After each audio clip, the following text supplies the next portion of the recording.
हम हम कौन सा दंगल चाहते हैं? हम कोई दंगल नहीं चाहते ना। हमने कौन सा दंगल किया? आपने हमसे कोई ऐसा बयान सुना जिसमें कि हमने अपने किसी अलायंस पार्टनर को कहीं सियासी तौर निशाना बनाया हो? हमने तो नहीं किया ना। हम कोई दंगल चाहते हैं। हम अलायंस में शामिल हुए कुछ असूलों के लिए और हम उसूलों पे कायम हैं। हम कोई दंगल नहीं चाहते। हम चाहते हैं कि मिल बैठ के हम यहाँ इलेक्शन लड़ें और जो 3 सीटें अर्स्टवाइल जम्मू कश्मीर रियासत की बीजेपी के पास हैं, जम्मू, उधमपुर और लद्दाख, उन 3 सीटों पे इंडिया अलायंस की कामयाबी होनी चाहिए। फारूक साहब ने एक स्टेटमेंट दिया, उन्हें स्टेटमेंट एक चैनल को दिया। उन्होंने कहा कि मैं महबूबा जी से बात करना चाहता था कि मगर मैं अपना मोबाइल यहाँ पे कश्मीर में ही भूल गया। कांग्रेस भी ये कहती है कि ये वक्त नहीं था इसमें, क्योंकि जब मैंने आपसे यहाँ पे बात की थी, आपने उस दिन कहा था कि हमें इंडिया ब्लॉक इसलिए तार हो रहा है क्योंकि रिजिडिटी है कहीं ना कहीं वो चीज। तो क्या आपको नहीं लगता इस सिमत में नहीं, हम कहाँ रिजिड हैं? अगर हम रिजिड होते हम 6 की 6 सीटों पे अपने उम्मीदवार खड़े करते, जिस तरह ममता बनर्जी ने किया। वो आपको दिखता नहीं है। आपको फ्लेक्सिबिलिटी सिर्फ तब नजर आएगी जब हम अपनी जीती हुई सीटें छोड़ दें। हमने फ्लेक्सिबिलिटी दिखाई ना। 50% सीटों पे हम अपने उम्मीदवार खड़े नहीं कर रहे हैं। ये आपको फ्लेक्सिबिलिटी नजर नहीं आती? ये हमारे तरफ से फ्लेक्सिबिलिटी है ना। 50% सीटें हम छोड़ रहे हैं। मुझे इंडिया अलायंस का एक और कोई ऐसा रियासत दिखाइए ना जहाँ पे 50% जो है सीटों पे इस तरह का समझौता हुआ हो। 6 सीटों में से 3 सीटों पे हमने कहा है कि हम अपने उम्मीदवार खड़े नहीं करेंगे। ये आपको रिजिडिटी नजर आती है? इसमें कहाँ की रिजिडिटी है? और मुझे ये बताइए ना, किस रियासत में कांग्रेस का, इंडिया अलायंस का कोई एलाय उन्होंने अपनी जीती हुई सीट अलायंस के लिए छोड़ी हो? बताइए मुझे। वेस्ट बंगाल में तो ममता बनर्जी ने कांग्रेस की जीती हुई सीट कांग्रेस के लिए नहीं छोड़ी। दूसरी सीटों का तो सवाल ही पैदा नहीं होता। हम 3 सीटों पे जो है कांग्रेस के साथ समझौता करने के लिए तैयार हैं और आप कहते हो कि रिजिडिटी नहीं होनी चाहिए। ये कहाँ की रिजिडिटी है? 50% ना। मुझे और, मैं कोई कह रहा हूँ, आप मुझे कोई और रियासत दिखाइए जहाँ पे 50% की है। कांग्रेस ये कह रही है कि हम देना चाहते थे पीडीपी को, लेकिन क्योंकि वो कौन होते हैं? वो मैं माफी चाहता हूँ ना, कांग्रेस कौन होती है देने वाली? और अगर कांग्रेस देना चाहे तो शौक से दे। 3 सीटें कांग्रेस के पास हैं। जम्मू सीट, उधमपुर सीट और लद्दाख सीट कांग्रेस के पास है। किसने रोका उनको? शौक से दे दें। लेकिन उमर साहब, जिस तरीके से आपका जो ये फैसला है, उसके बाद आपको नहीं लगता कि पीएजीडी अलायंस जो बना था एक बड़े PAGD alliance was never an electoral alliance. It was an alliance based on ideology. Those parties that feel that PAGD should only benefit seat sharing were in the PAGD for the wrong reason. Neither PAGD nor India Alliance was just about seats for us. It was about an idea. It was about a goal. We stand to that goal. Those who feel that India Alliance or PAGD should only be about seats, this question is for them, not for us. We are committed to the ideas of both India Alliance and PAGD. There are 3 seats we have already given to the India Alliance. What more do you want from us? Mr. Abdullah, Mehbooba Mufti is saying that if National Conference wanted to contest on all 3 seats in Kashmir, Dr. Farooq Abdullah should have taken an initiative. He should have called a meeting, and PDP was ready to sacrifice all seats if they were taken on board. The PDP had already committed in the Bombay meeting, the Mumbai meeting of the India Alliance. I was there when Madam Mehbooba Mufti categorically said that whatever decision Dr. Farooq Abdullah takes with regard to seat distribution for Parliament in Jammu and Kashmir is acceptable to the PDP. We were all there. She categorically said that any decision Dr. Farooq Abdullah takes is acceptable. So why is she now taking a I'm not answerable for her. As I said, we are not in this for our own petty gains. We have been as flexible as you would expect us to be. Umar साहब Sir, You don't, 1 minute. I'm sitting here in Jammu. You don't think my colleagues in Jammu would like to put candidates up in Jammu and Udhampur parliament seats? Why don't you go and talk to my colleagues in Kishtwar as to what a difficult decision this is for them to not have a national conference candidate in this parliament election? Talk to my colleagues from Jammu, from Kathua, from Udhampur, from Samba, from Riyasi, who would like to see the national conference symbol in this election. But this is not about just simple party politics. Are you yourself going to contest from Srinagar Lok Sabha seat? That's not for you to ask me, and nor is it for me to announce here. कमजोर हो रही है। ममता बनर्जी ने सारी सीटों पर खुद लड़ा, इसके अलावा कई सारी और सियासी पार्टियां जो हैं वो भी अलग लड़ रही। आइडिया ऑफ इंडिया जो है वो पूरी तरह से खत्म हो रहा है। नहीं ना, पूरी तरह से अगर ख़त्म होता तो शायद कहीं पे भी सीट शेयरिंग मुमकिन नहीं होती। ये सही बात है कि हम उम्मीद कर रहे थे कि वेस्ट बंगाल में भी इंडिया अलायंस की सीट शेयरिंग पे हम कुछ नतीजे हासिल कर सकें, लेकिन चलिए, जहां वेस्ट बंगाल में हमें थोड़ा सा धक्का पहुंचा है वहां बाकी रियासतों की तरफ देखिए। आप कभी उम्मीद कर रहे थे कि यूपी में होगा या बिहार में होगा, महाराष्ट्र में होगा? कई सारी ऐसी रियासतें हैं जहां पे कांग्रेस ने अपनी सीट शेयरिंग जो है वो मुकम्मल कर ली है। जम्मू कश्मीर में भी कांग्रेस के साथ हमारी बातचीत लगभग तय है। तो एक वेस्ट बंगाल में बेशक जितनी हमें उम्मीद थी वो हमारी उम्मीद पूरी नहीं हुई, लेकिन मैं खुद कहता हूँ मुझे उम्मीद नहीं थी कि यूपी में होगा, लेकिन यूपी में उन्होंने कर दिया। मुझे डर था कि शायद बिहार में मुमकिन नहीं होगा या महाराष्ट्र में प्रॉब्लम होगी। आज उल्टा हाल देखिए, आपको आइडिया ऑफ इंडिया खतरे में नज़र आती है, आपको एनडीए खतरे में क्यों नहीं नज़र आती?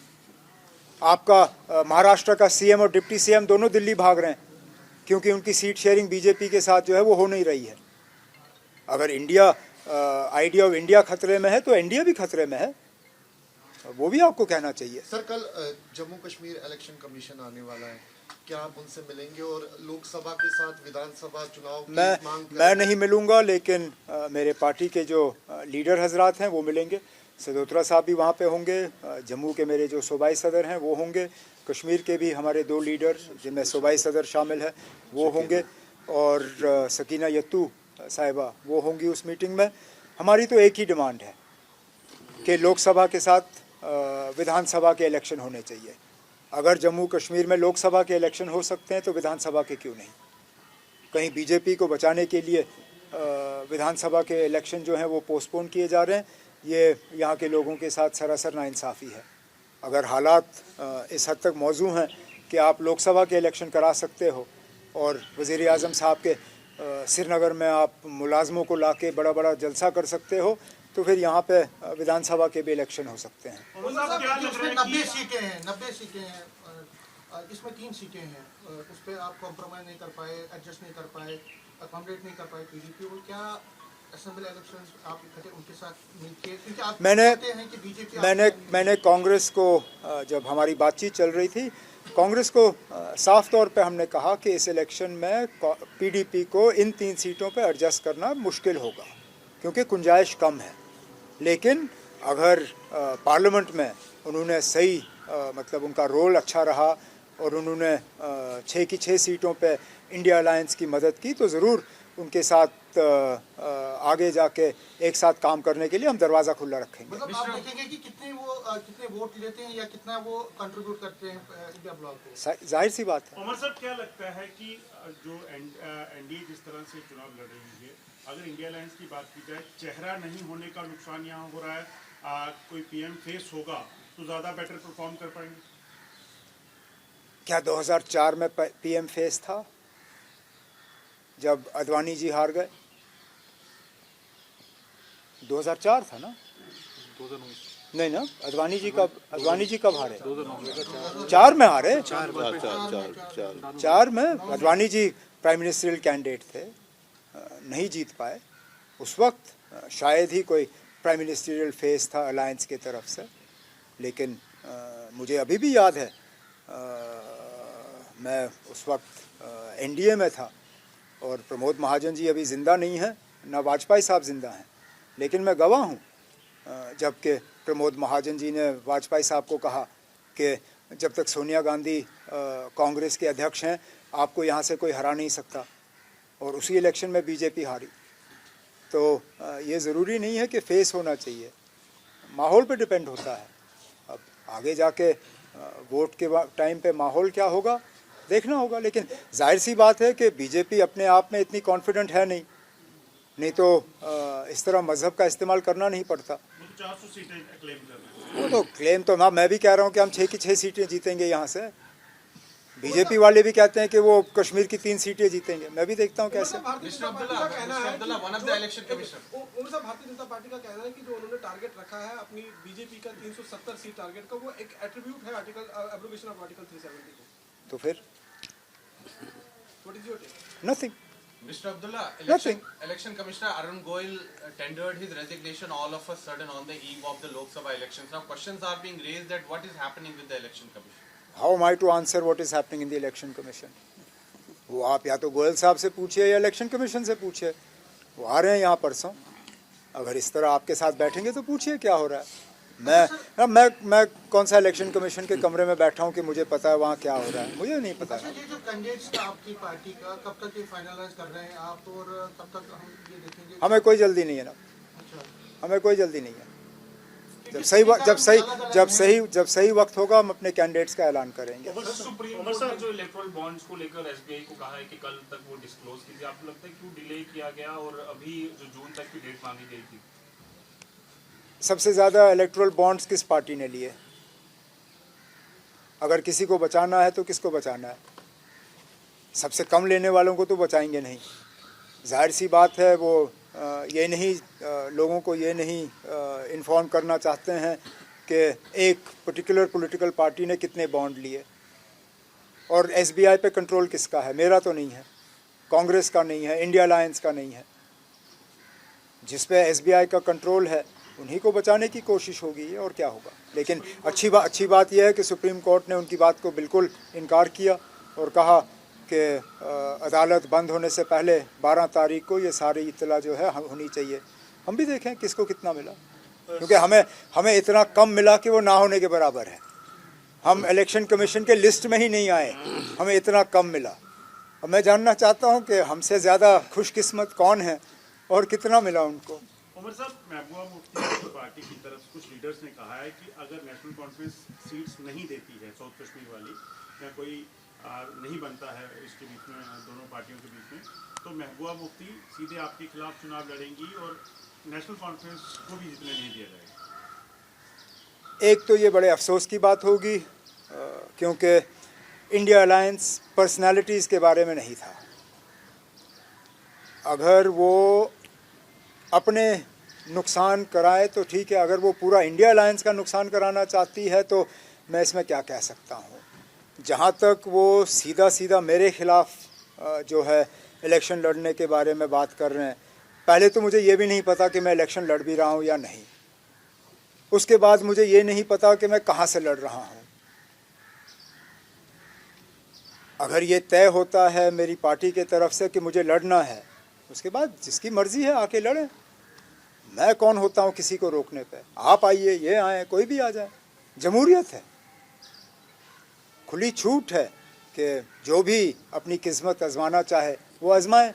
मैंने कभी किसी इलेक्शन को फॉर ग्रांटेड नहीं लिया है। हर कोई इलेक्शन मुश्किल होता है, मैंने इलेक्शन जीते भी हैं, हारे भी हैं। महबूबा मुफ्ती जी के आने से मेरा काम कोई ज़्यादा आसान या कोई ज़्यादा मुश्किल नहीं होगा, क्योंकि मेरे लिए जो भी इलेक्शन है वो मुश्किल होता है। और जितनी मेहनत मैं उनके मैदान में होते हुए करूँगा, उतनी मेहनत मैं उनके ना होते हुए भी करूँगा। मुझे कोई खास फर्क पड़ेगा नहीं। आपने कहा कि इस मौजूदा माहौल के अंदर आप विधानसभा का चुनाव नहीं लड़ेंगे, आपका बयान जो एक आया, तो क्या अगर आपकी पार्टी विधानसभा में अक्सरियत में आती है तो आप चीफ मिनिस्टर नहीं बनेंगे? अब अगर मैं एमएलए नहीं बना तो चीफ मिनिस्टर कैसे बनूंगा?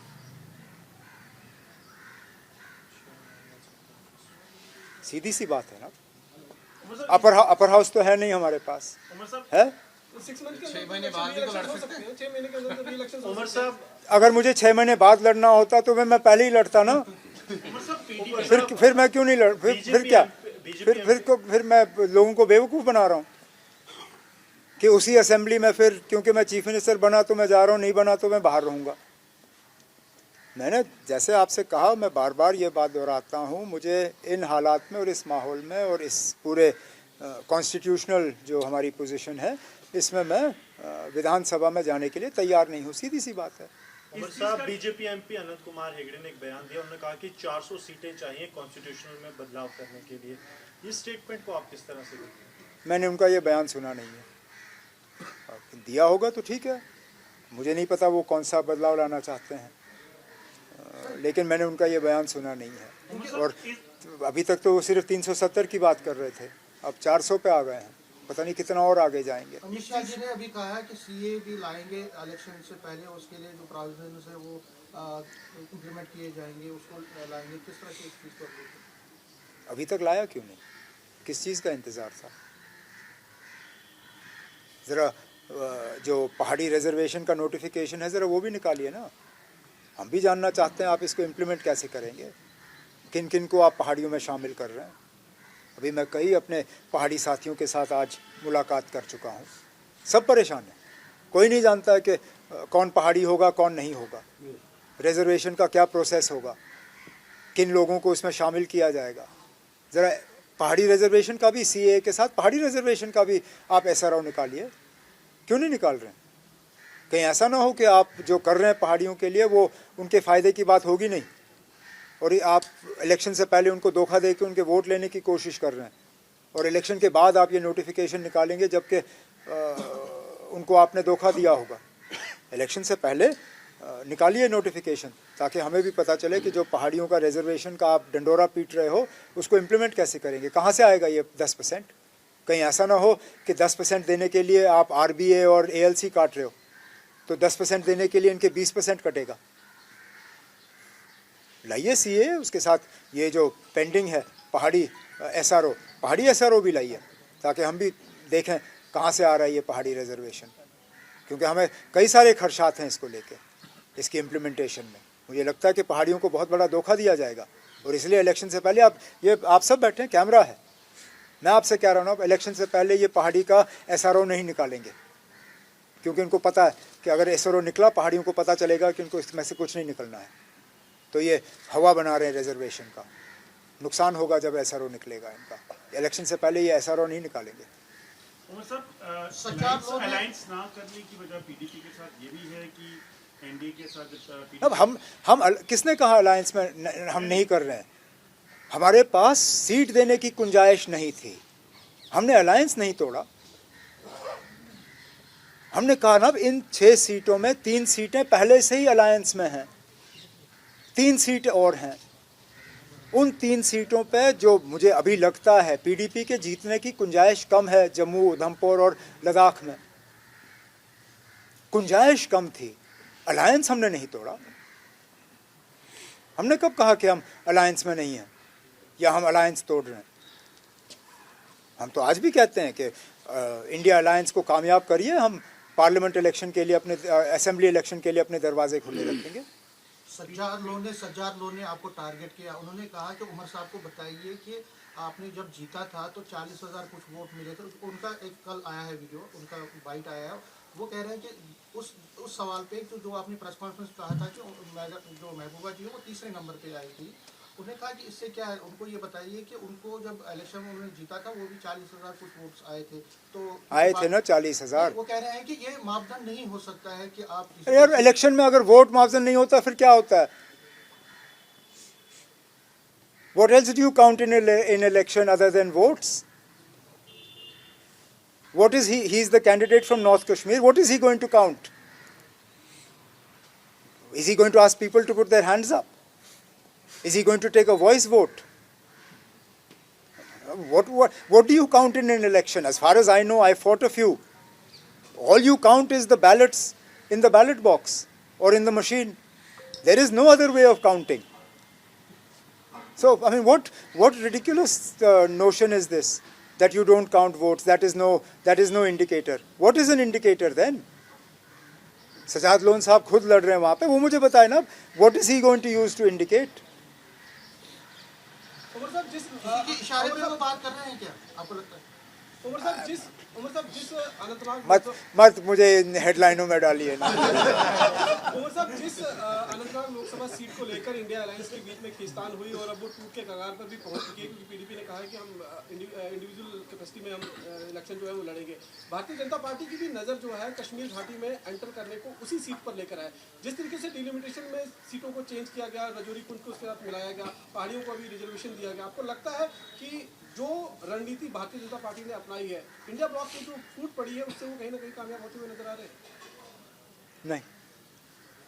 Mr. Abdullah, अपनी party and Democratic Progressive Azad Party, they are repeatedly attacking National Conference, PDP, and if you see the statements that are coming from their rallies also, they are saying that PDP and National Conference have been fooling the people of Jammu and Kashmir by raising slogans like self-rule, autonomy, and ultimately nothing has happened. They are fooling the people of Jammu and Kashmir. And your question is?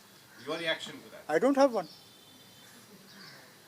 I would like to see the same parties that you mentioned attack the BJP with even half the ferocity that they attack the National Conference.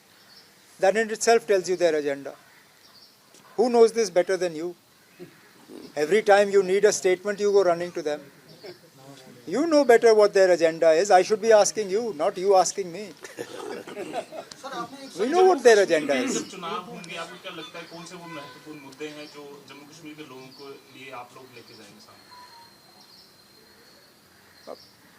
Election होने दीजिए, हमारी तकरीरें शुरू हो जाएंगी, उससे आपको खुद ब खुद पता चलेगा कि लोकसभा चुनाव तो आ रहे हैं ना। तो जब हमारा कैंपेन का सिलसिला शुरू हो जाएगा, हम सारे जो इश्यूज हैं, जो मुद्दे हैं, वो हम लोगों के सामने रखेंगे। मैनिफेस्टो हमारा ज़्यादा डिटेल्ड पार्लियामेंट के लिए नहीं होगा, और वो इसलिए नहीं होगा क्योंकि इस साल असेंबली के इलेक्शन होने ही हैं। हम अपने मुखालिफों को अपना जो कैंपेन स्ट्रेटजी है वो पहले से ही प्लेट पे नहीं देना चाहते हैं। पार्लियामेंट के जो रेलेवेंट इश्यूज़ हैं वो हम अभी उठाएंगे, लेकिन ज़्यादातर जो हमारे जो मेन इश्यूज़ हैं वो हम असेंबली के इलेक्शन के लिए रखेंगे। आज़ाद साहब कांग्रेस छोड़ के अलग पार्टी में हैं, अल्ताफ बुखारी अलग पार्टी बनाकर है, सजाद लोग, क्या लगता है इन तीन लोगों के पार्लियामेंट इलेक्शन में आने से कोई खास फर्क पड़ेगा? क्योंकि पहले तो कंपटीशन देखा जाए तो तीन पार्टियों में होता था, कांग्रेस, नेशनल कॉन्फ्रेंस और पीडीपी। वोटर इतने बेवकूफ़ नहीं हैं, वो जानते हैं क्या हो रहा है। वो अच्छी तरह से जानते हैं कि जब गुलाम नबी आज़ाद साहब वज़ीर आज़म की तारीफ़ करते हैं और फ़ारूक अब्दुल्ला की मुखालफत करते हैं, इस बात के बावजूद कि फ़ारूक अब्दुल्ला साहब ने उनको 2 बार राज्यसभा में भेजा, जबकि उनकी अपनी पार्टी उनको उस वक्त राज्यसभा में भेजने के लिए तैयार नहीं थी। तो लोग जानते हैं ये क्या हो रहा है, और वोट आने पे ये सब चीज़ें जो है ये क्लियर हो जाएंगी। आज़ाद साहब कहते हैं कि आप लोग उनको ये कह रहे हैं कि आप बी टीम हो, सी टीम हो। वो कह रहे हैं कि नेशनल कॉन्फ्रेंस हो या पीडीपी, उन्होंने तो उनके साथ एंजॉय किया पावर।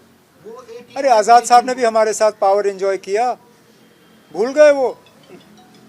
जब मुफ्ती साहब को हटाने के लिए वो रोज़ हमें फ़ोन करते थे 2005 में, 2005 में, जब वो 3 सालाना वाली बात चल रही थी। मुझे याद है ना आप किस तरह वो फ़ोन कर रहे थे। आज़ाद साहब हमारी मेंबरों की बदौलत राज्यसभा में पहुंचे, भूल गए वो?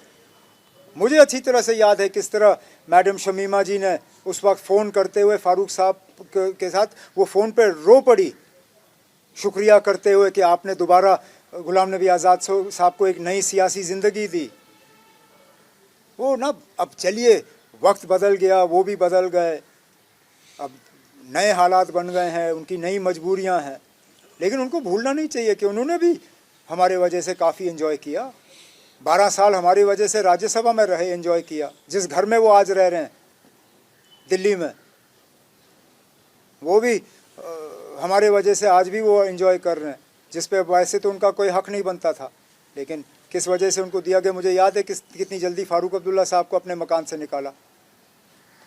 तो मतलब सुप्रीम कोर्ट का जो फैसला आया एब्रोगेशन ऑफ आर्टिकल 370 को लेकर, अब उसके रिवर्सल्स के चांसेस जो है वो लगभग खत्म हो चुके हैं। तो क्या ये माने कि इस बार जो इलेक्शंस होने उसमें आर्टिकल 370 इतना बड़ा नहीं, मुद्दा क्यों नहीं होगा? मुझे बताइए ना, जब सुप्रीम कोर्ट में 370 को लेके इसको हटाने वाले जो हैं वो हारते रहे। क्या बीजेपी ने मुद्दा छोड़ा? हारे ना इससे पहले वो सुप्रीम कोर्ट में 370 और 35A को लेके। और ठीक है ना, अब इस बार हम हारे, ये ज़रूरी है कि बार बार हारते रहेंगे? जब बीजेपी के पास कुल मिला के लोकसभा में 2 मेंबर थे, क्या उन्होंने ये मुद्दा छोड़ा? नहीं छोड़ा ना। आज चलिए ठीक है, हमारे हक में माहौल नहीं है, तो ये क्या हम मान के चलें कि कभी नहीं होगा? अगर यही होता तो फिर बीजेपी वाले बहुत पहले ही ये मुद्दा छोड़ देते। तो जुडिशरी नहीं तो फिर लेजिस्लेचर के तरीके से इसको वापस लाने की कोशिश की जाएगी। मैंने सिर्फ आपसे इतना ही कहा कि ये आप मत कहिए ना कि मुद्दा ही नहीं रहा, क्योंकि अगर हमारे लिए ये मुद्दा नहीं रहा तो इनके लिए कैसे रहा था? हम क्यों नहीं इस पर बात कर सकते हैं? और मुझे बताइए ना, ये जो 370 हटाने का मकसद क्या था? कि जम्मू कश्मीर को बाकी मुल्क के साथ बराबरी पे लाने पे। तो लद्दाख पे क्या अलग बात चल रही है? Why 371 for Ladakh then? Why not 371 for Jammu and Kashmir also? आखिरकार हम एक ही रियासत से अलग हो गए। हमारे भी कंसर्न्स हैं, हमारी भी आइडेंटिटी है, हमारे भी मतलब नौकरियां हैं, ज़मीनें हैं, कल्चरल है।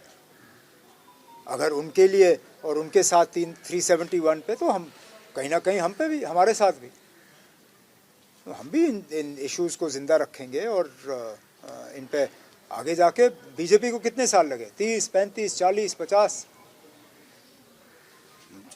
मुमकिन है मेरी ज़िंदगी में नहीं होगा, हो सकता है मेरे बाद हो। लगता है जो कश्मीर में जो अभी बदलाव दिख रहा है, वो बदलाव के बाद कश्मीर के लोग इस मुद्दे को फिर वापस वो करना चाहेंगे, क्योंकि जो अभी क्लेम किया आपको जाता क्या है, बदलाव दिखता है ना? जो क्लेम किया जाता है कि कश्मीर इस वक्त टेररिज्म से आज़ाद है, सेक्युलरिज्म से आज़ाद, आपका क्या व्यू? मुझे तो नहीं दिखता। मुझे बताइए ना, कौन सा ऐसा हफ्ता 10 दिन है जिसमें कोई इंसिडेंट नहीं होता? उल्टा जिन इलाकों को हमने टेररिज्म से आज़ाद किया था, वहाँ पे दोबारा टेररिज्म आपको देखने को मिल रही है। पूछिए मेरे रजौरी पुंछ के साथियों से, 5 बजे के बाद तो वो पहाड़ी क्रॉस नहीं कर सकते, क्योंकि वहाँ सिक्योरिटी का इतना टाइट अरेंजमेंट रखा हुआ है, क्योंकि वहाँ मिलिटेंसी दोबारा उभर के आई है। अगर इतने ही हालात बेहतर होते और जम्मू कश्मीर और ख़ासकर कश्मीर के लोग इतने हालात को लेके खुश होते, क्या वज़ीर आज़म साहब को ज़बरदस्ती उनके जलसे में गवर्नर साहब को सरकारी मुलाजिम लाने होते? आप और मैं अच्छी तरह से जानते हैं ना। सुबह के 3 बजे लोगों को घर से घसीट के निकाला गया, बसों में डाल के वहाँ जलसे में लाया गया। उनमें से कुछ ऐसे थे जिन्होंने बिल्कुल दिखाया कि वो सरकारी मुलाजिम हैं। जे.एन.के बैंक वाले तो जे.एन.के बैंक की टोपियां पहन के जलसे में बैठे हुए थे, उन्होंने छुपाने की भी कोशिश नहीं की। अगर वाकई लोग इतने खुश हैं तो वो अपनी मर्जी से आए होते हैं। सरकारी मुलाजमों को घसीट के वहाँ लेने की ज़रूरत नहीं पड़ती। उसी से आपको पता चल जाता है कि वाकई लोग कितने खुश हैं और कितने नहीं हैं। पर आपको लगता लद्दाख में जो हो रहा है, लद्दाख में जो हो रहा है, सेपरेटिज्म और पत्थरबाजी जो है उस पर लगाम लगाने में कामयाब हुई सरकार? पत्थरबाजी पे कुछ कमी आई है। सेपरेटिज्म आप किस तरह से तोलते हो? आपको पता है लोगों के दिल में क्या है? हुर्रियत कॉन्फ्रेंस इस तरह से एक हुर्रियत कॉन्फ्रेंस अपने आप में सिर्फ सेपरेटिज्म नहीं है ना। जो लोग वहाँ जो लोग हुर्रियत कॉन्फ्रेंस को सपोर्ट करते थे, आप मान के चलते हैं कि वो मेन स्ट्रीम में है अब? मुझे नहीं पता कि उनमें से कितने मेन स्ट्रीम में आ गए हैं और कितने अभी भी अलग पसंद है, कह नहीं सकते। सर अभी आपने जेके बैंक का जिक्र किया। प्रधानमंत्री की रैली में प्रधानमंत्री ने जेके बैंक को लेकर भी बात कही। उन्होंने कहा कि किस तरीके से जब यहाँ पे सरकारें थी वो डाउन था, और जब हमारी सरकार आई तो उसको प्रॉफिटेबल लाया गया। तो हमारे वक्त में भी प्रॉफिटेबल था, अच्छा खासा प्रॉफिट कमाया हमारे वक्त में। कंपनियों में ये होता है उतार चढ़ाव। मुझे कोई ऐसी कंपनी दिखाइए ना जो सिर्फ और सिर्फ प्रॉफिट कमाते हैं। कितने अभी पब्लिक सेक्टर आपके बैंक्स हैं जिनकी हालत ख़राब है। इकोनॉमिक अपस्विंग डाउनटर्न ये रहता ही है, लेकिन हमारे दौर में भी जे.एन.के बैंक का अच्छा खासा प्रॉफिट था। जहाँ तक रही बात और चीज़ों की, वज़ीर आज़म साहब ने वही जो उनका जो पुराना अंदाज़ है उस अंदाज़ में बात की। हम तो इंतज़ार कर रहे थे कि कोई नई बात होगी जम्मू कश्मीर को रियासत का दर्जा दोबारा वापस देने की बात। हमें तो कहा गया था कि ये प्रॉमिस होगा, कुछ लोगों ने सोशल मीडिया पे चलाया था कि प्राइम मिनिस्टर जाएंगे और कहेंगे ये मोदी का वादा है स्टेटहुड। कुछ नहीं, हमने सोचा था कम से कम जम्मू कश्मीर में दोबारा जमहूरियत कायम करने पे बात होगी। यहाँ तो देखिए ना, एक एक करके जमहूरी ढांचे जो हैं उनको खोखला किया गया है। अब आपकी म्यूनसिपैलिटियाँ नहीं हैं, पंचायतें नहीं हैं, सरपंच नहीं हैं, लोकसभा ये असेंबली नहीं है। हम तो इस चीज़ का वेट कर रहे थे, नौकरियों के लिए, डेली वेजरों के रेगुलराइजेशन की बात, बिजली, नए प्रोजेक्ट्स, हम इन चीज़ों का वेट कर रहे थे, नहीं आया। लद्दाख में जो हो रहा है, लद्दाख में Final, seat sharing, agreement will take place, and when is it going to be announced? I don't know. I don't have a timetable for you. Ladakh में We are, as far as we are concerned, we are done. Now, it's not for us to tell the Congress who their candidate should Are be. you giving Ladakh to Congress? Ladakh As far as I don't know what will happen there, but as far as I understand, there is a move to have a uniform and united candidate, cutting across party lines, not just NC and Congress, but others also. So someone from Ladakh के the लोग someone protest from कर the रहे हैं civil Delhi society. I can't say. That's for the local leaders in Kargil to decide. Ladakh के लोग अनशन कर रहे हैं दिल्ली में स्टेटहुड के लिए और बाकी इशूज के। आपको क्या लगता है, क्या अब अगर उनको स्टेटहुड चाहिए था, 370 की प्रोटेक्शन चाहिए थी, तो फिर जाने का क्या था? फिर जाने का क्या मतलब ना? उस वक्त तो यूटी मांग रहे थे, अब यूटी की तसल्ली हो गई। फिर क्या था यूटी में? 5 अगस्त 2019 को ऐसे बंगोले फाटे गए, वहां पे मिठाइयाँ बांटी गईं, कहा कि अब हमारा सपना पूरा हो गया। 5 साल में ही तसल्ली हो गई। अब किस लिए स्टेटहुड? स्टेटहुड था आपके पास 370 की प्रोटेक्शन भी थी, आपकी ज़मीनें, आपके नौकरियां, आपकी आइडेंटिटी, कल्चर, सारा कुछ महफूज था। आप उस वक्त खुश नहीं थे। अब आपके हालात उनके सामने हैं। हम उस वक्त भी कह रहे थे कि ये गलती मत करिए, जम्मू कश्मीर से आप अलग हो जाओगे लेकिन बहुत मुश्किल होगा। बदकिस्मती से हमारी बात सही साबित हुई। उमर साहब, अगर Last one now. Jammu Kashmir की एडमिनिस्ट्रेशन अगर इस बात को कहती है कि एब्रोगेशन ऑफ आर्टिकल 370 के बाद जम्मू कश्मीर में नॉर्मलसी हुई है, खासतौर पर कश्मीर घाटी में नॉर्मलसी हुई है, बॉलीवुड रिवाइव हुआ है, टूरिज्म बहुत बड़े स्केल पर इस समय कश्मीर घाटी के अंदर आ रहा है, पत्थरबाजी कम हुई है, सेपरेटिज्म कम हुआ है, अगर ये नॉर्मलसी की इंडिकेशन नहीं है तो आपके नज़र में नॉर्मलसी के इंडिकेशन और ये सब 370 की बदौलत। उनका कहना है। तो मुझे बताइए ना, अब इससे पहले जब बॉलीवुड की फिल्में वहाँ बनती थी, वो क्यों बन रही थी? उस वक्त भी 370 था, जब राजेश खन्ना और ये बाकी सारे फिल्म स्टार वहाँ पे, शर्मिला टैगोर और शमी कपूर और ये सब वहाँ के नाचते थे, वो क्यों आ रहे थे? तब तो 370 था, नहीं आना चाहिए था। उस वक्त उनको कोई आपत्ति नहीं थी, उस वक्त उनको 370 के हटने की ज़रूरत नहीं थी। जब लाखों में फॉरेन टूरिस्ट आते थे 89 से पहले, वो क्यों आ रहे थे? उनको नहीं आना चाहिए था ना, 370 है। मैं अब कह रहा हूँ ना, चलिए जहाँ तक पथराव का सिलसिला है उसमें कमी आई है। अब क्यों आई है उस पर हम बहस कर सकते हैं, कैमरा के सामने बहस करने की ज़रूरत नहीं है। कितना पकड़ धक्कड़ चल रहा है वहाँ पे, वो आप और मैं अच्छी तरह से जानते हैं। लेकिन ये कम से कम मुझे मत कहिए ना, टूरिज़्म कौन सा बड़ा नंबर आया है? उन्होंने गिनने में अब नया सिलसिला शुरू किया। आप लोग पूछते ही नहीं हो। उनको अचानक 1 करोड़ 30 लाख टूरिस्ट नज़र आते हैं, और नज़र आएंगे ही जब वो यात्री गिनते हैं। इसमें 1 करोड़ से ज़्यादा तो माता वैष्णो देवी के यात्री हैं, उनको निकालिए तो 30 लाख पे नंबर आ जाता है। अमरनाथ जी के यात्री निकालिए, नंबर वहीं पे आ जाता है जहां हमने छोड़ा था। अब थोड़ा सा आप अकल इस्तेमाल करके देखिए, अगर हमारे दौर में 20-25 लाख टूरिस्ट और इनके दौर में 1 करोड़ 30 लाख, ये जा कहाँ रहे हैं, रह कहाँ रहे हैं? क्योंकि अगर 5 गुना ज़्यादा टूरिस्ट आए हैं, इसका मतलब ये है कि 5 गुना ज़्यादा अब कमरे होंगे, गाड़ियाँ होंगी, टैक्सी होंगे, फ्लाइट्स होंगे। जम्मू शहर है ना, 5 गुना ज़्यादा होटल बने, 2-3 नए होटल बने होंगे, उससे ज़्यादा नहीं। गुलमर्ग में 1 नया होटल नहीं बना है 2014 के बाद। पहलगाम में 2-4 बने होंगे। श्रीनगर में वही ललित और ताज और एक आध नया रेडिसन बना है। अगर 5 गुना ज्यादा टूरिस्ट आए हैं, कहाँ रह रहे हैं? कहीं तो रह रहे होंगे। ये धोखा और बदकिस्मती से माफी चाहता हूं, लेकिन आप लोगों की भी अब आदत गई है सवाल पूछने की। ज्यादातर हुकूमत वाले आपको मौका ही कब देते हैं ना? अब ये आपको मिलते कब हैं आपको? मैंने कम से कम अभी तक तो एलजी साहब को इस तरह आप लोगों से बात करते हुए नहीं देखा।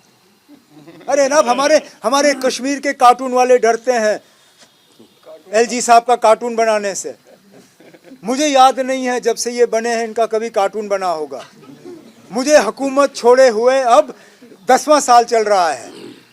हर दूसरे दिन मेरा कार्टून बनेगा, जहाँ के मेरा कोई इख्तिदार से लेना देना नहीं। अच्छा, जिस दिन मेरा नहीं बन रहा है फारूक साहब का बनेगा, लेकिन एलजी साहब का नहीं बनेगा। और अल्लाह ने चाहा और हमारी हुकूमत बनी, देखना किस तरह मेरा कार्टून बनना शुरू हो जाएगा दोबारा। सर, एनडीए 400 सीटें कोट कर रही है, इंडिया के लिए आप कितनी सीट्स सोच रहे हैं? 450। नंबर पे क्या है? मैं तो कहता हूँ ना, शुक्र है एनडीए वालों ने कुछ कंसेशन किया। कितने सीटें कुल मिला के? 535, 543। Thank goodness they left that also. मैं तो ये भी ना छोड़ूं। मैं तो कहता हूँ ना, हमारा 543 का लक्ष्य है।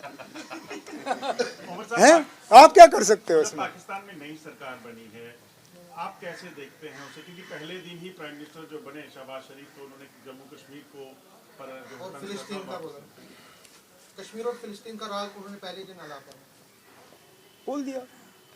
कोई नई बात है? अब पहले दिन थोड़ी ना अपना सारा वो ट्राइड एंड टेस्टेड जो उनका फॉर्मूला है उसको छोड़ देंगे। आखिरकार इस गवर्नमेंट की भी मदद करनी है। अगर सारा कुछ नई हुकूमत बनने से पहले ही वो छोड़ दें, फिर क्या फायदा? They will adopting all diplomatic niceties। हमारे वजीर आजम साहब ने उनको मुबारक भी किया, जिस बात पे काफ़ी सारे बीजेपी वाले नाराज़ थे। कुछ टीवी चैनलों के वो जो मेन कमेंटेटर दिल्ली में बैठते हैं, वो भी कह रहे थे कि ये वजीर आजम ने गलत किया। क्या गलत किया? ना दूसरे मुल्क का वजीर आजम बना, मुबारक किया, ठीक है, अच्छा। Mr. Abdullah, since you are saying that, as you said that Prime Minister Modi congratulated Shahbaz Sharif on being sworn in as Pakistan's Prime Minister, do you see any possibility of resumption of dialogue between the I two can't. countries? How can I say? You have been Look, resumption of dialogue is never the responsibility of just one country. It is not just the onus of India to resume dialogue. The onus rests on Pakistan to create conditions conducive for a dialogue. Now, we hope that such conditions are created. But obviously we will have to wait to see. Let the elections in this country finish.